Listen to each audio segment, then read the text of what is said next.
Mutual ഫണ്ടുകൾ പുതിയ ഫണ്ടുകൾ ഇറക്കാറുണ്ടല്ലോ. അപ്പോൾ ഇതിൽ ഇൻവെസ്റ്റ് ചെയ്യുന്നതുകൊണ്ട് പ്രത്യേകിച്ചിട്ട് ബെനിഫിറ്റ് ഉണ്ടോ നമുക്ക്?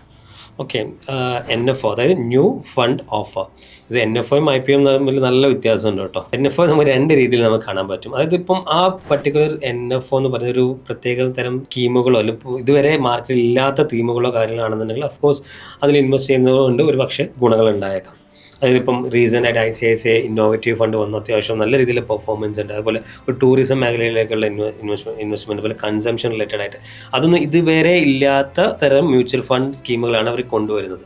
അപ്പോൾ ഒരു പക്ഷേ ഇൻവെസ്റ്റ്മെൻറ്റ് ചെയ്യുന്നത് നന്നായിരിക്കാം. റിസ്ക്കും കൂടുതലാണ്. അല്ലാതെ ഓൾറെഡി എക്സിസ്റ്റിംഗ് ആയ ഇപ്പം flexi cap, mid cap, small cap, ഇതൊക്കെ ഓൾറെഡി പെർഫോമൻസ് ഉള്ള നല്ല നല്ല ഫണ്ടുകളുണ്ട്. നേരത്തെ നമ്മൾ പറഞ്ഞിട്ടുണ്ടായിരുന്നു നമ്മൾ AUM സൈസ് കൂടിയത് കൊണ്ട് എക്സ്പെൻസ് കുറയ്ക്കാൻ പറ്റുന്നില്ല. അപ്പം ഈ പുതിയ ഫണ്ട് വരുന്ന സമയത്ത് AUM കുറവായിരിക്കും, എക്സ്പെൻസ് കൂടുതലായിരിക്കും.